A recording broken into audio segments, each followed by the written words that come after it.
Hello everyone. आपका Ujjwal's academy for civils में आप लोगों का स्वागत है। और इस वीडियो में हम लोग डिस्कस करने वाले हैं प्रीवियस ईयर क्वेश्चंस जो कि इन्वायरमेंट एंड इकोलॉजी से जो आए हुए क्वेश्चन हैं और 2011 में।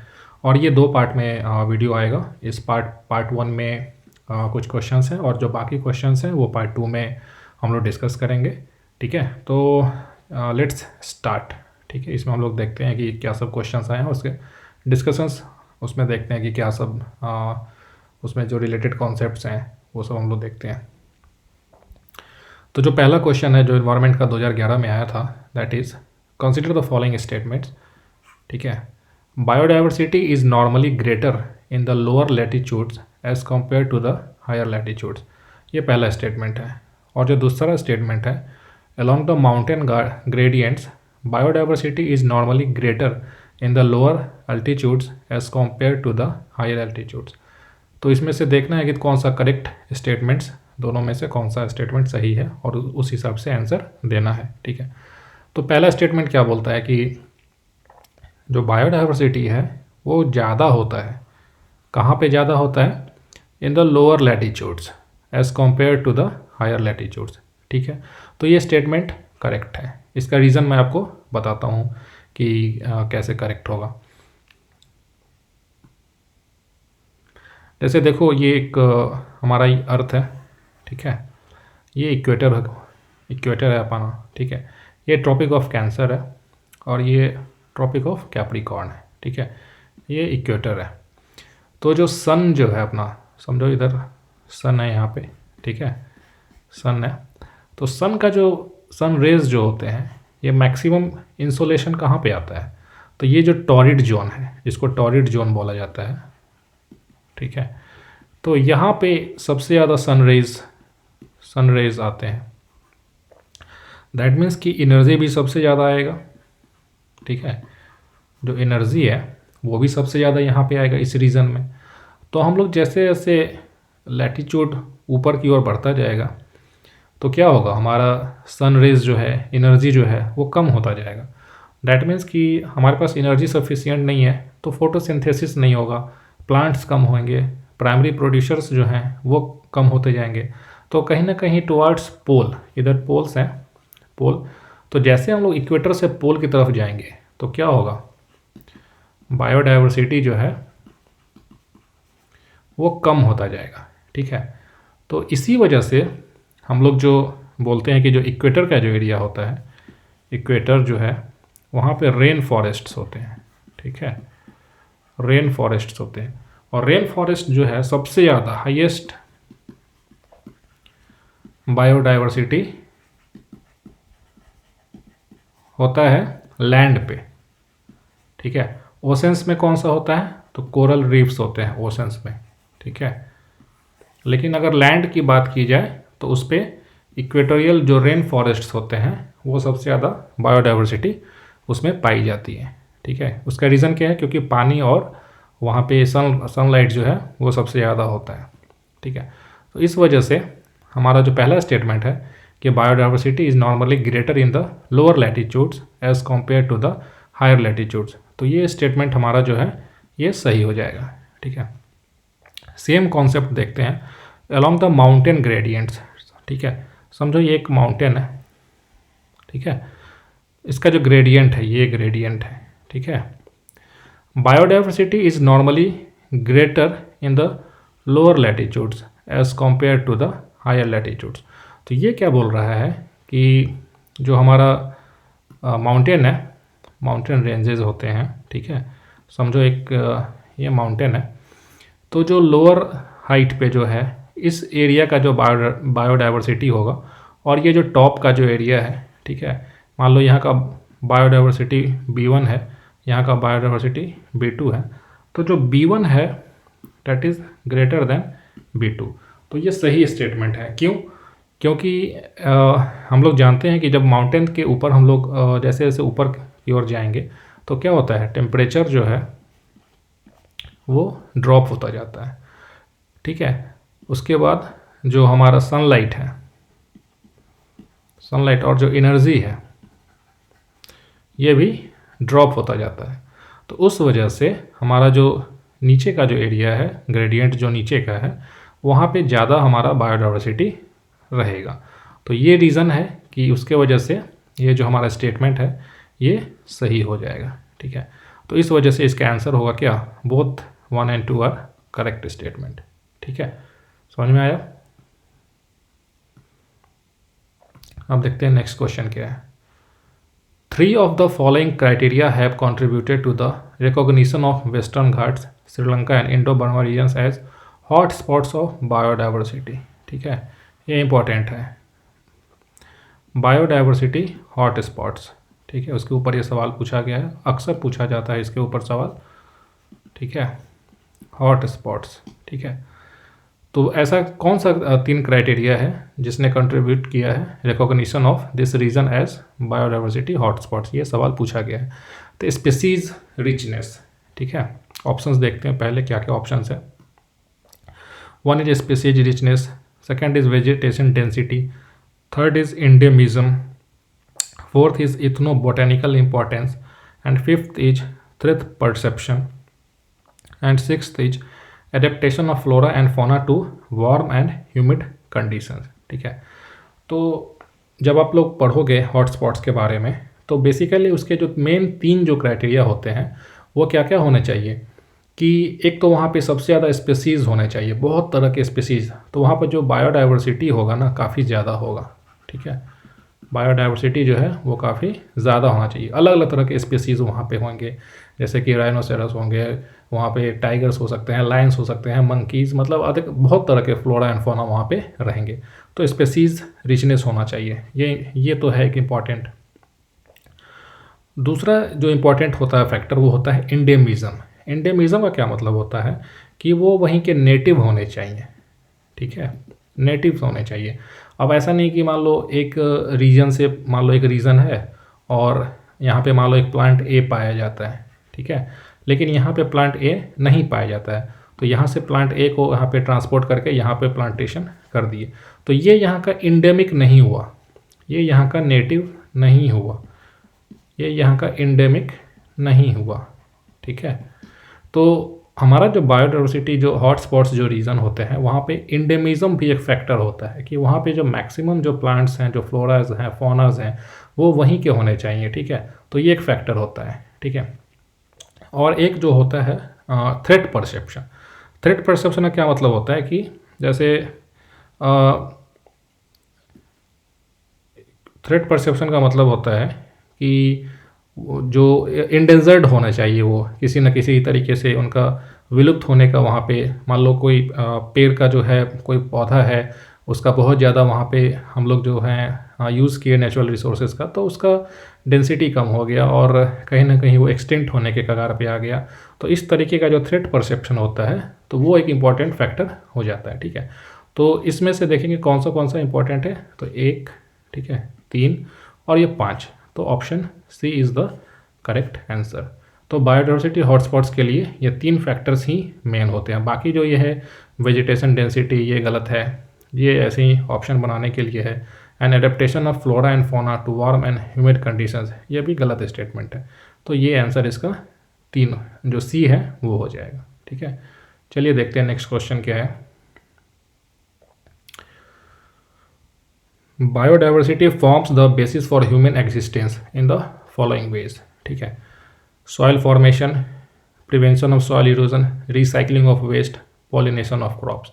Select the correct answer. अब देखो ये काफ़ी आसान सवाल इन्होंने पूछा है 2011 में कि जो बायोडाइवर्सिटी है, समझो एक लैंड है, यहाँ पे कई तरह के पेड़ हो सकते हैं। ठीक है, कई तरह के जानवर हो सकते हैं, ग्रास हो सकता है, बहुत तरह का चीज़ हो सकता है, एक अलग टाइप का ट्री हो गया यहाँ पे। ठीक है, तो जो बायोडाइवर्सिटी है ये ह्यूमन एग्जिस्टेंस जो है, हमारा ह्यूमन एग्जिस्टेंस के लिए क्या सब फैक्टर्स हमारे लिए चाहिए। ठीक है, तो हमारे लिए क्या होता है, फूड होता है, ठीक है, शेल्टर होता है, वाटर होता है, ठीक है, और रिसोर्सेस होते हैं जो हमें चाहिए होते हैं फॉर आवर सर्वाइवल।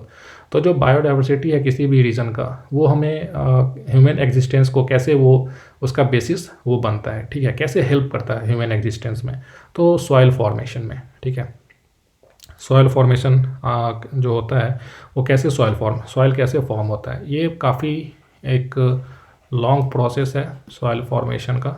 ठीक है, सबसे पहले जो रॉक्स होते हैं, रॉक्स जो पत्थर होते हैं, इनका विदरिंग होता है।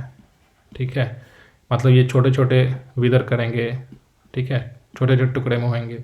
फिर इसमें क्या होता है कि जो हमारे फ्लोरा एंड फौना है, ये क्या होंगे, मान लो कोई पेड़ है कहीं पे, तो उसके जो पत्ते हैं, उसके जो टहनियाँ हैं, कोई जानवर है मान लो उसका डेथ होता है, तो वो सब क्या करते हैं, वहाँ पे ह्यूमस जो है वो फॉर्मेशन होता है। और उसके वजह से क्या होता है, सॉइल में हमारे ऑर्गेनिक जो कंटेंट है वो आता है। उसके वजह से क्या होगा कि हमारा सॉइल जो है सो फर्टाइल होगा, उस पर हम लोग एग्रीकल्चर करेंगे, खेती करेंगे। ठीक है, तो उससे हमारा फूड प्रोडक्शन होगा। तो ये इंपॉर्टेंट फैक्टर हो गया कि बायोडाइवर्सिटी जो है वो ह्यूमन एग्जिस्टेंस में हेल्प करता है through soil formation. Prevention of soil erosion, ठीक है, सही बात है। सॉइल इरोजन कैसे होता है, मान लो ये कोई एक स्लोप है, अगर ऊपर से बारिश हो रहा है, मान लो रेन हो रहा है, तो क्या होगा, पानी जो है इसको सरफेस रन ऑफ बोलते हैं। तो क्या करेगा, ये सॉइल को अपने साथ बहा के ले जाएगा। ठीक है, तो उसके वजह से क्या होगा कि सॉइल जब नहीं रहेगा, टॉप सॉइल जो है हमारा इरोड हो जाएगा। तो उसके वजह से क्या होगा कि हमारा खेती वहाँ पे नहीं होगा, एग्रीकल्चर जो है सही से प्रोडक्टिविटी कम हो जाएगा। लेकिन अगर हम लोग प्लांटेशन कर देते हैं, मान लो, ठीक है, इस पर हम लोग प्लांटेशन कर देते हैं, तो क्या होगा, जो प्लांट्स के जो रूट्स होते हैं, ठीक है, ये क्या करता है, सॉइल को बाइंड करके रखता है, तो कहीं ना कहीं सॉइल इरोजन को प्रिवेंट करता है। तो ये इंपॉर्टेंट, ये भी करेक्ट हो गया। रिसाइकलिंग ऑफ वेस्ट, ठीक है, रिसाइकलिंग ऑफ वेस्ट कैसे होता है, तो हमारे जो कई सारे वेस्ट जो हम लोग जनरेट होता है, वेस्ट जो जनरेशन होता है, तो बायोडाइवर्सिटी ऐसे कई सारे हमारे डिकम्पोजर्स होते हैं। ठीक है, डिकम्पोजर्स जो होते हैं, जैसे बैक्टीरियाज हो गए, फंजाइज हो गए, ये सभी क्या करते हैं, हमारे उसको डिकम्पोज करते हैं, उसके जो न्यूट्रिएंट्स हैं उसको रिसाइकिल कर देते हैं सॉइल में। ठीक है, तो ये रिसाइकलिंग ऑफ वेस्ट है, ये भी एक इम्पॉर्टेंट जो कंट्रीब्यूशन है बायोडाइवर्सिटी का। फिर एक पॉलिनेशन ऑफ क्रॉप्स है। पॉलिनेशन ऑफ क्रॉप्स कैसे होता है, समझो कि बीज जो होते हैं, मधुमक्खी जो होती हैं, इंसेक्ट्स जो होते हैं, ठीक है, बटरफ्लाइज जो होते हैं, तितली जो होती हैं, ये सभी क्या करते हैं, हमारे पॉलिनेशन में हेल्प करते हैं। ये जो प्लांट्स जो फ्लावर्स जो होते हैं उन पे पॉलन ग्रेन्स होता है। ठीक है, पॉलन ग्रेन्स होते हैं।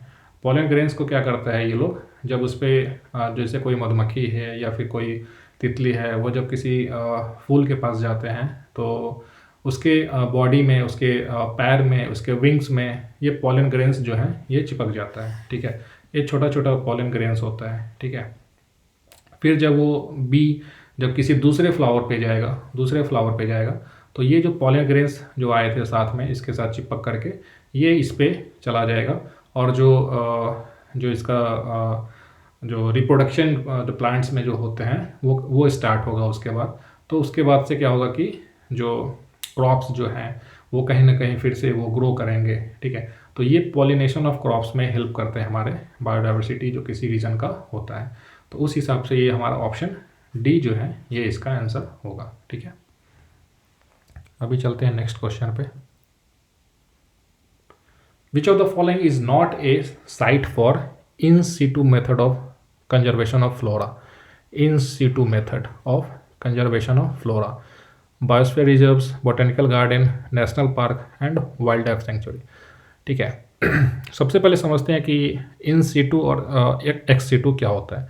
एक होता है इन सीटू और एक होता है एक्स सीटू।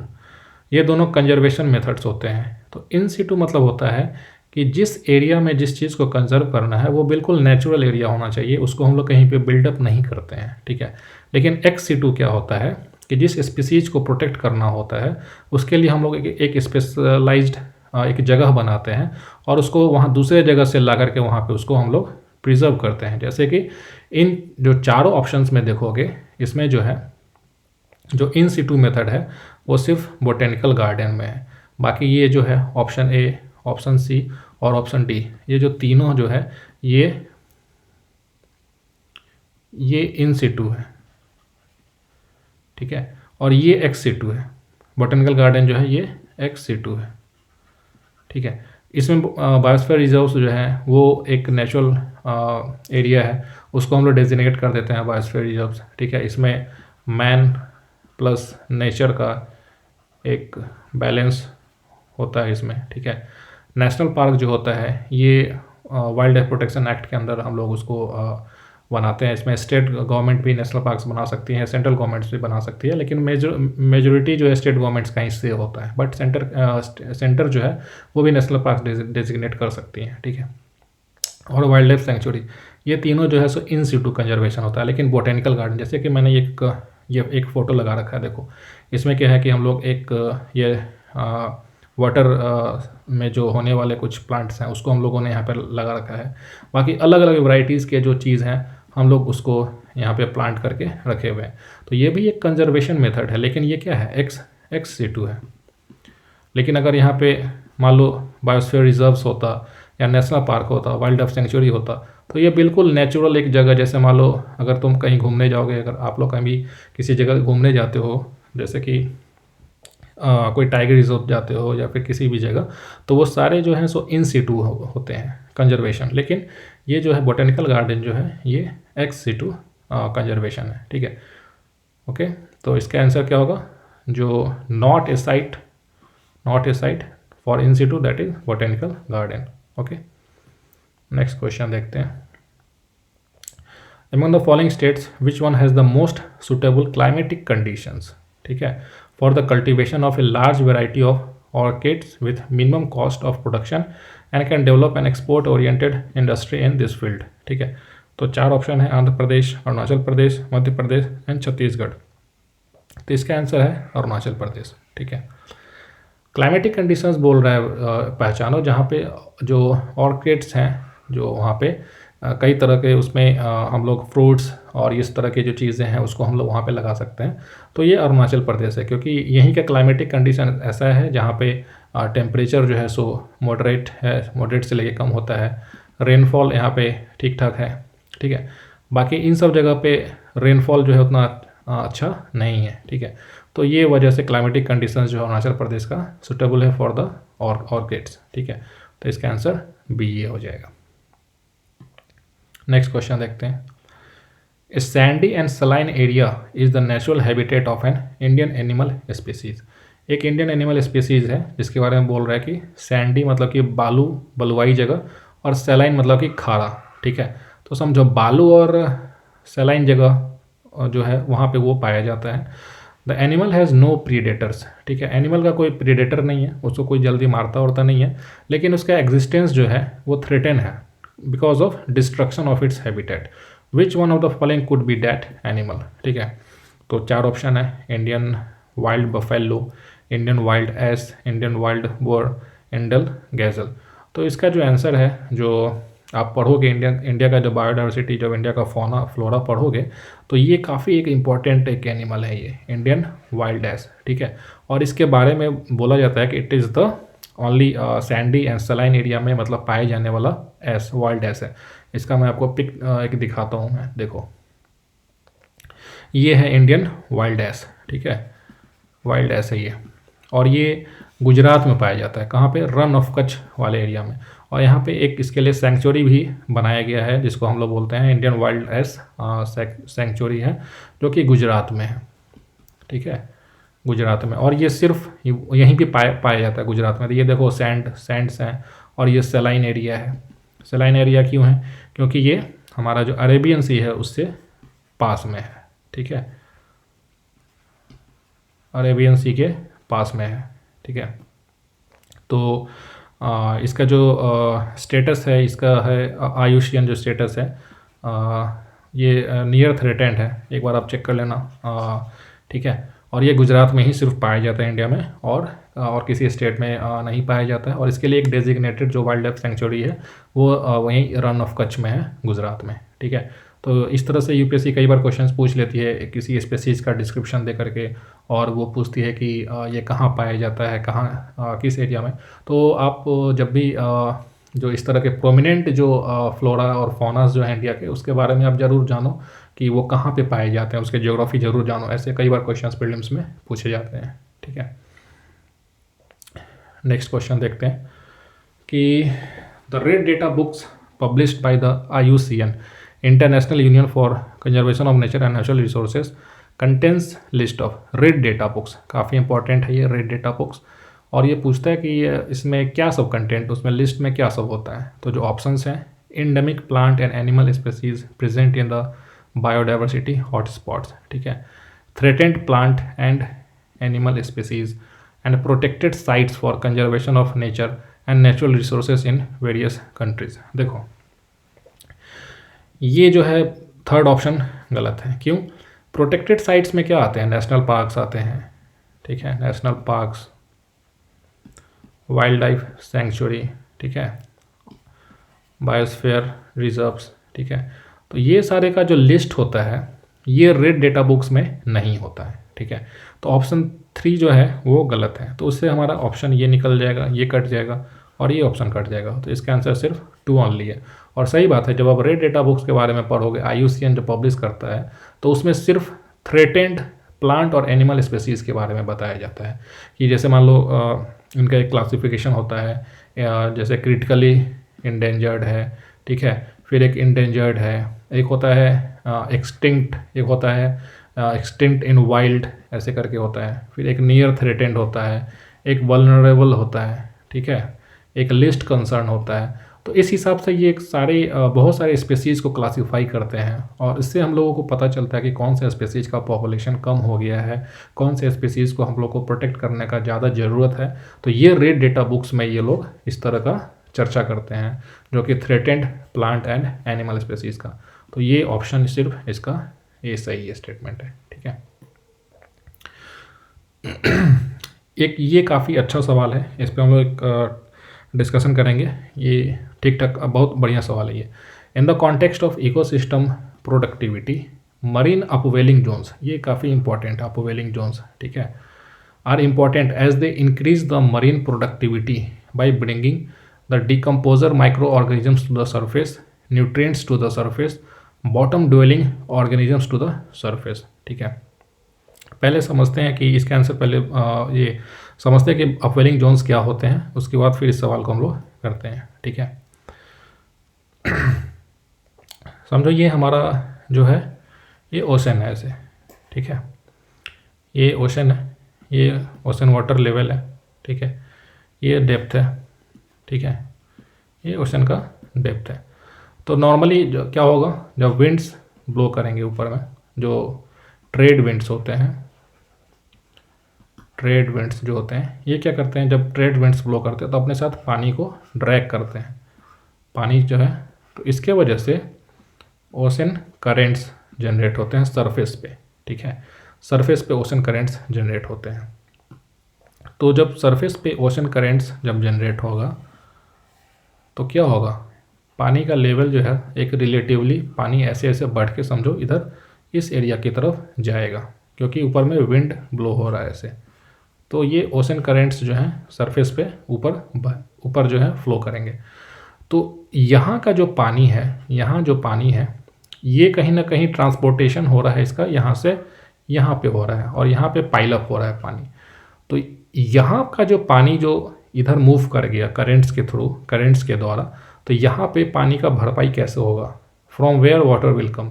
तो क्या होता है कि ये सिंक करके ऐसे पानी यहाँ पे राइज करता है, ठीक है। तो इसी को बोलते हैं अपवेलिंग जोन, ठीक है, क्योंकि पानी ऊपर की ओर मूव करता है यहाँ पे, ठीक है, और ये नीचे का टेम्परेचर कम रहेगा। जैसे कि ये डायग्राम देखो, ये सरफेस ऊपर सूरज जो है ये पानी को गर्म कर रहा है, ठीक है, और ये जो एरिया है ये कोल्ड है।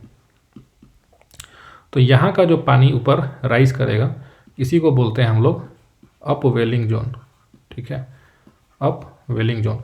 तो क्या होता है अपवेलिंग जोन में, जब नीचे का पानी ऊपर जाएगा तो उसके साथ साथ न्यूट्रिएंट्स, जो न्यूट्रिएंट्स होते हैं नीचे में, न्यूट्रिएंट्स जो होते हैं वो ऊपर में साथ साथ चले जाते हैं। तो न्यूट्रिएंट्स में जब जैसे ही ऊपर जाएगा, ठीक है, तो सरफेस पे क्या होता है, फाइटोप्लैंक्टन्स होते हैं, ठीक है, फाइटोप्लैंक्टन्स होते हैं। ये क्या करते हैं, न्यूट्रिएंट्स के साथ और सनलाइट के प्रेजेंस में फोटोसिंथेसिस करेंगे, ठीक है। ये जो है फाइटोप्लैंक्टन्स जो है फोटोसिंथेसिस करेगा, ठीक है, फोटोसिंथेसिस करेगा तो उसके वजह से क्या होगा, फाइटोप्लैंक्टन्स का संख्या ग्रो करेगा। फाइटोप्लैंक्टन्स को समझो कि इस तरह के ओशन के प्लांट्स होते हैं, ठीक है, एल्गी उसमें ब्लू ग्रीन एल्गी और ये सब चीज़ उसमें आती हैं। तो जब फाइटोप्लैंक्टन्स का संख्या बढ़ेगा तो इसको खाने वाले जू प्लैंक्टन्स जो होते हैं वो उसको खाने के लिए आएंगे, ठीक है। जू प्लैंक्टन्स जो होते हैं छोटे छोटे क्रैब्स टाइप के, क्रैब से भी छोटे होते हैं, जू प्लैंक्टन्स होते हैं।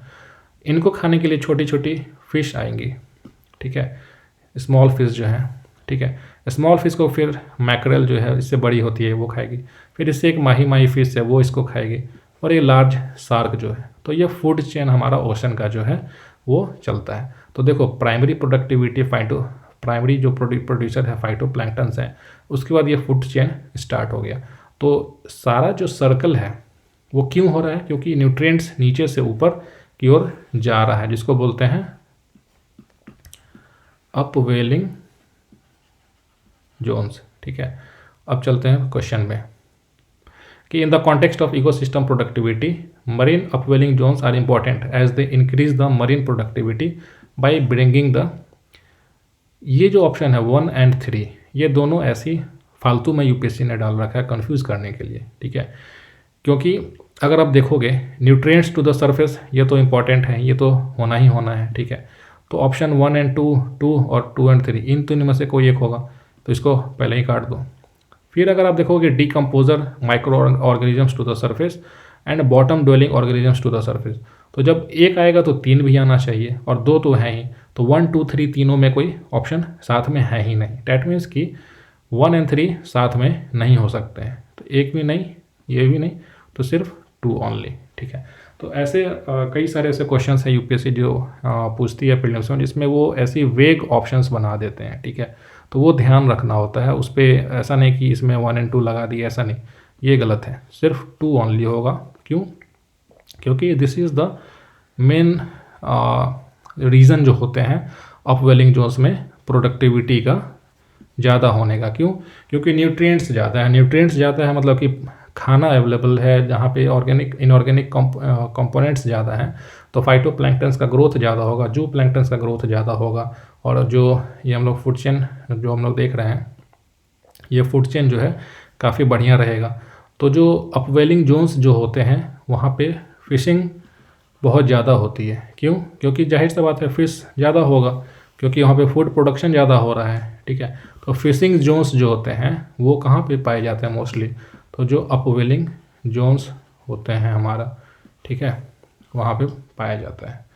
तो ये था एक ब्रीफ जो क्वेश्चंस जो है वो, बाकी इसका एक पार्ट 2 बनाऊंगा जिसमें और भी जो बचे हुए क्वेश्चंस हैं 2011 में पूछे गए उसको डिस्कस करूंगा, ठीक है। तो thanks for watching and I hope कि आपको ये वीडियो अच्छा लगा होगा, डिस्कशन इसमें ठीक लगा होगा। तो आप प्लीज़ लाइक करिए और कमेंट करिए अगर आपको कुछ डाउट है इसमें, तो वो मैं बताऊंगा। बाकी इस चैनल को सब्सक्राइब कीजिए, ठीक है। और इसके बाद इस चैनल पे और भी इससे रिलेटेड जो यूपीएससी का जो अभी तक है, प्रीलिम्स भी नज़दीक आने वाला है, तो उससे रिलेटेड जो भी कंटेंट है इस पे चैनल पे रेगुलर आता रहेगा। तो please subscribe to this channel and give it like, ठीक है। बाकी फिर मिलते हैं हम लोग नेक्स्ट लेसन में। Okay, thanks for watching.